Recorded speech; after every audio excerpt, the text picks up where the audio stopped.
Souvent surnommé le meilleur ami de l'homme, 6 700 000 canidés partagent la vie des Français. Affectueux, joueurs, sportifs, travailleurs, ces compagnons à quatre pattes issus des loups sont les premiers animaux domestiqués par l'homme au Paléolithique et conservent une place particulière dans notre société. Un chien, c'est plus intelligent qu'un être humain. Un chien, vous lui parlez, il vous comprend. Donc, il parle sa langue d'aboiement avec les autres chiens. Vous lui parlez dans notre langue humaine, il nous comprend. Vous comprenez les chiens? Oh, il est surtout câlin, très très câlin, Voilà, c'est le canapé, c'est être avec nous.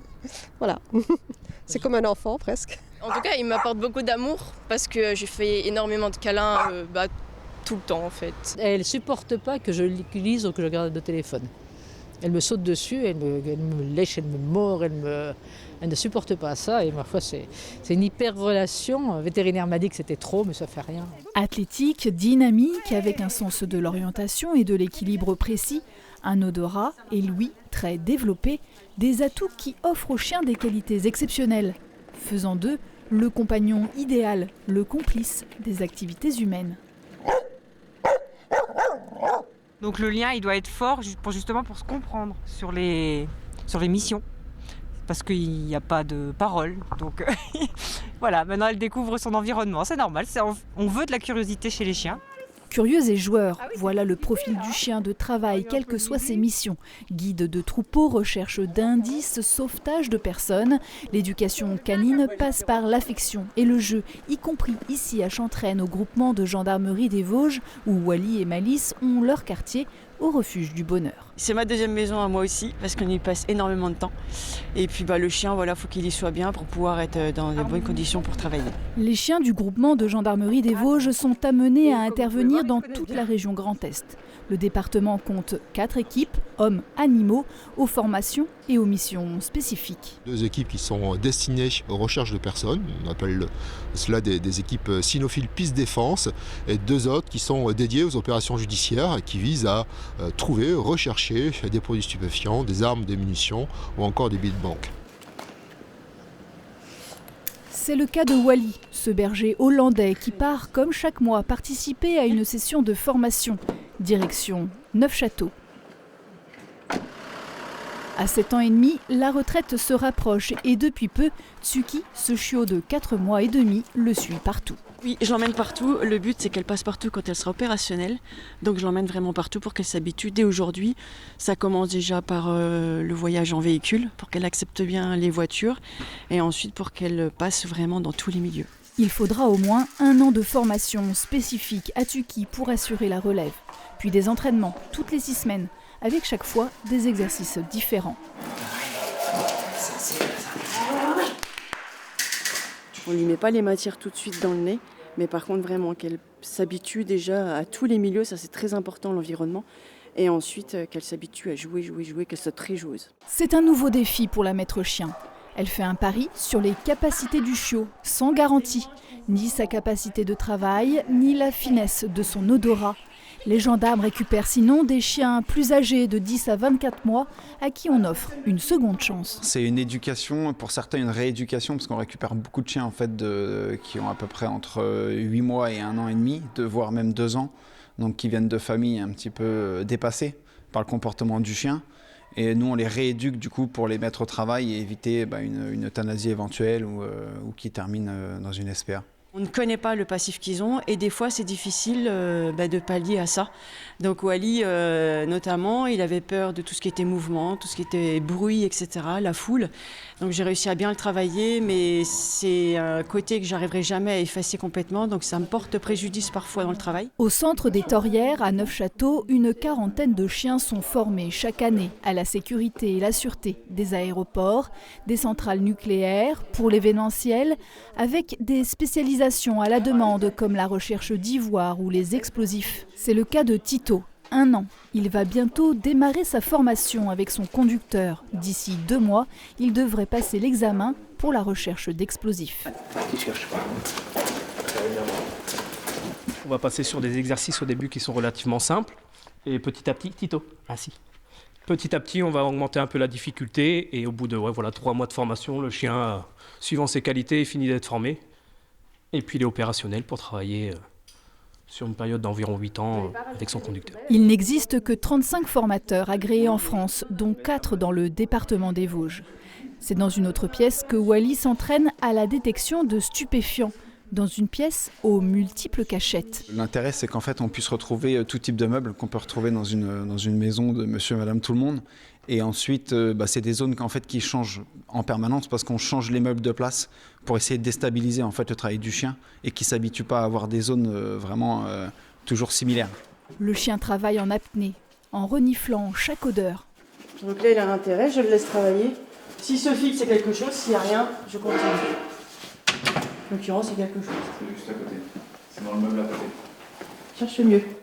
Une fois l'odeur repérée, le chien se fige. C'est le signe qu'il a trouvé.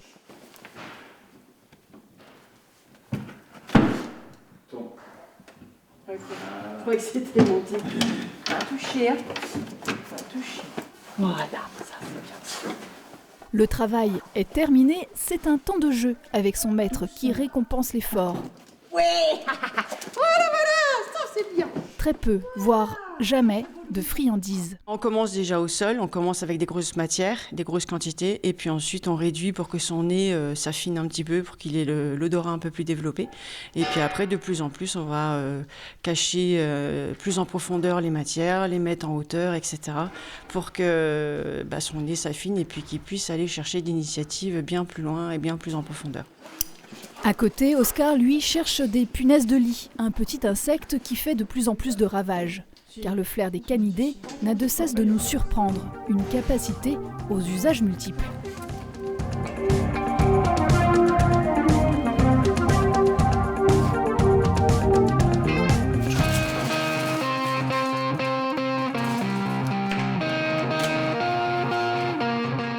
C'est dans les bois, à Celles-sur-Plaine, que Looping et Charlotte se baladent. Dans ce milieu, l'odorat exceptionnel du chien peut aussi faciliter le travail des agents forestiers.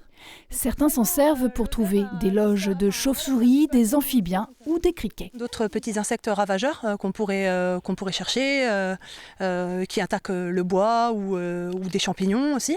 On peut faire du suivi d'espèces comme le loup, donc c'est déjà le cas dans le sud de la France. Il y a des personnes qui ont des chiens qui font du suivi du loup, le lynx, les ours.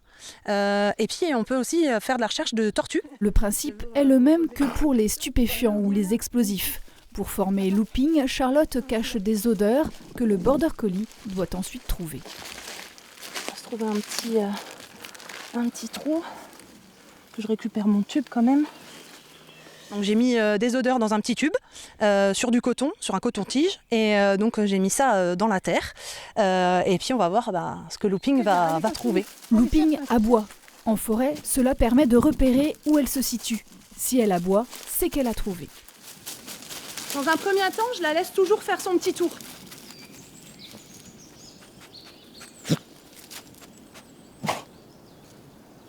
Là aujourd'hui c'est avec de l'eucalyptus, mais ça peut être avec d'autres odeurs, et l'objectif ça serait de travailler donc sur des odeurs importantes pour l'environnement, et donc la détection d'espèces menacées ou invasives. L'idéal pour moi ça serait qu'elle puisse détecter les scolites avant qu'ils infestent en fait tous les autres arbres, et pouvoir mettre donc ma chienne à disposition de l'ONF ou d'autres personnes, d'associations naturalistes ou de privés qui voudraient éventuellement pouvoir travailler là-dessus. Mais la bonne volonté ne suffit pas.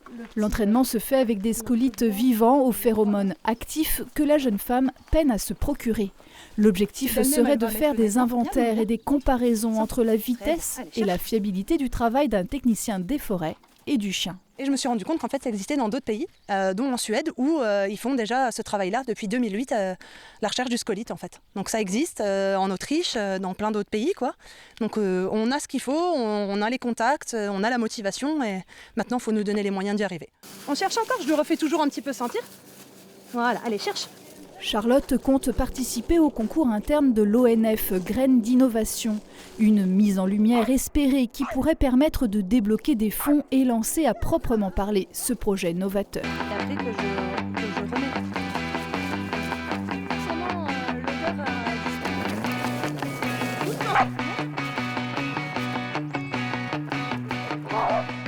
Les capacités des chiens à faciliter la gestion d'un troupeau ne sont plus à prouver et ce jour-là, ces agriculteurs et leurs fidèles compagnons sont en pleine formation. Mais il doit comprendre qu'il n'y va pas sans son maître.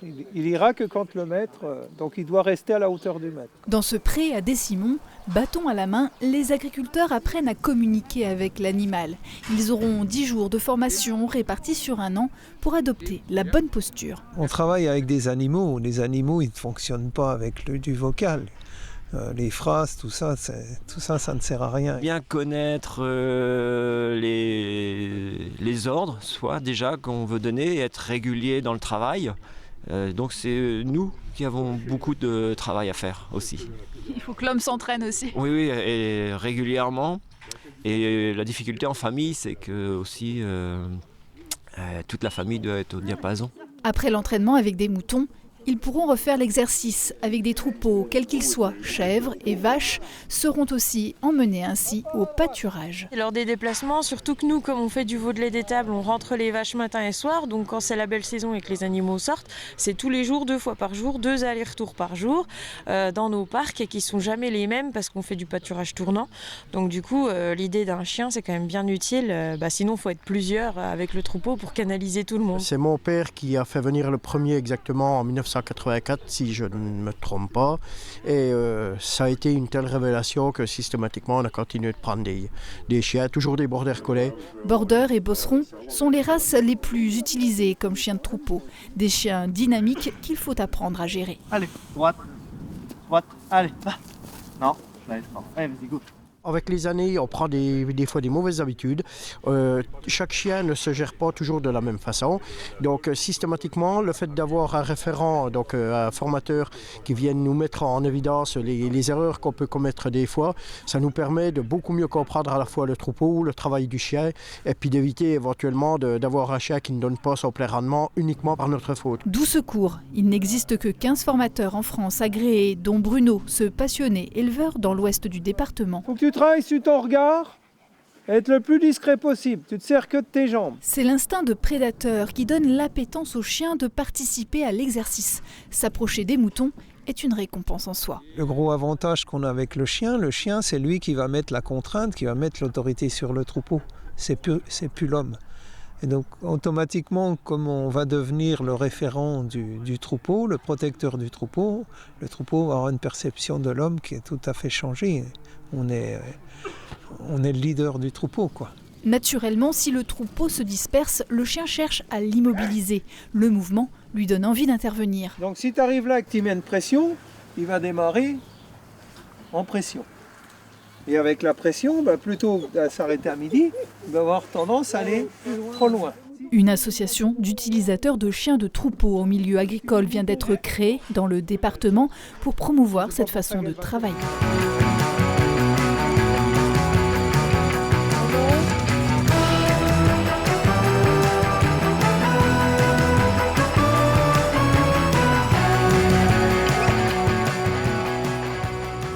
La reconnaissance officielle de ce travail de l'homme, secondé par le chien, n'a été validée officiellement qu'en 2014 pour les pompiers. Les Vosgiens sont à l'avant-garde dans le domaine. Une unité spécialisée, 5 binômes de sauvetage maître-chien Terre-Neuve s'entraînent 40 heures par an à intervenir en milieu aquatique. Exercice de secourisme ce matin-là à Chavelot. On porte assistance à une embarcation ayant une avarie. Soit pas de pagaie, il y a du vent ou plus de moteur. Les sapeurs-pompiers des Vosges ont été aussi à l'initiative de créer déjà à l'époque l'ERSA, l'équipe de reconnaissance en sauvetage aquatique. Ils ont été les premiers à le faire et regroupaient donc notamment les plongeurs et les sauveteurs aquatiques. L'évolution des temps, les techniques de sauvetage aquatique, de reconnaissance, d'évacuation ont tellement évolué qu'aujourd'hui on parle beaucoup d'inondations, c'est un risque majeur. Et le SDIS des Vosges, très sensible à pouvoir porter secours comme il se doit, dans les meilleurs moyens qu'il se doit, donc a fait appel à des chiens de race Terre-Neuve formés à cet effet pour faire la force que les sauveteurs n'ont pas à l'eau. Des auxiliaires de sauvetage chargés d'aider à rejoindre la berge ou d'apporter du matériel nécessaire durant l'intervention lors des noyades ou d'évacuation en cas d'inondation. C'est une race parfaitement adaptée au milieu aquatique. Il y en a d'autres évidemment, mais là on a à la fois l'aspect des pattes palmées, ils ont les 5 doigts palmés à chaque patte, et puis ils ont aussi une force et une endurance extrêmement importante sur l'eau. On a fait un exercice l'année passée sur une péniche en feu sur un étang. Avec 3 chiens, on est arrivé à tracter l'intégralité de la péniche avec tout l'équipage à bord. Les animaux sont équipés pour l'intervention avec des balises de localisation et tout un harnachement pour faciliter l'amarrage. Gilet avec un largage rapide qui permet de libérer le chien en cas de problème. Si le chien, pour X raison, il y a un souci, quand on tire un bateau ou quand on arrive au sol, on tire ici et ça libère. Donc c'est une sécurité pour le chien. S'il y a du fort courant, que le chien il est en danger, on sent le moindre anomalie, on lâche. Système de lampe pour identifier le chien et voilà, pour l'éclairer. Ok, c'est bien Loulou. Les ordres sont brefs, peu de mots, toujours les mêmes. Les chiens sont sensibles aux voyelles. D'accord. En intervention, le Terre-Neuve doit réagir vite, mais son rôle, sauf exception, n'est pas auprès de la victime. Il attrape le cordage et garde ses distances. Pour différents aspects, sur un point de vue pour éviter d'augmenter le stress et la panique chez la personne qui est en difficulté, et aussi pour préserver l'animal, puisque l'animal, quand vous avez des personnes, on ne maîtrise pas forcément la gestuelle, leur réaction, et tout de suite peuvent se mettre sur l'animal et faire couler l'animal. Des chiens à protéger. Ils sont 2 ans en apprentissage avant de devenir opérationnels. Le maître reçoit aussi une longue formation théorique avant des heures de pratique. Sous les directives des conseillers techniques et vétérinaires, le mode opératoire a évolué. Avant, nous avions des chiens qui avaient régulièrement des ruptures de ligaments croisés quand ils arrivaient vers 6-7 ans. Aujourd'hui, tant mieux, on n'en décompte plus aucun depuis plusieurs années maintenant parce qu'on a adapté l'entraînement, toujours pareil, donc on ne fait plus de sauts. Les sauts de bateau, c'est vraiment, seuls les chiens savent le faire, on les entraîne, on leur apprend à le faire, mais ça ne se fait pas pour faire un peu un coup de com', on le fait vraiment seulement si besoin et au cas par cas. Le chien part à la retraite aux alentours de ses 8 ans, des animaux à qui l'on doit beaucoup. Ce meilleur ami de l'homme, aux nombreuses facettes, une aide précieuse, aux capacités insoupçonnées.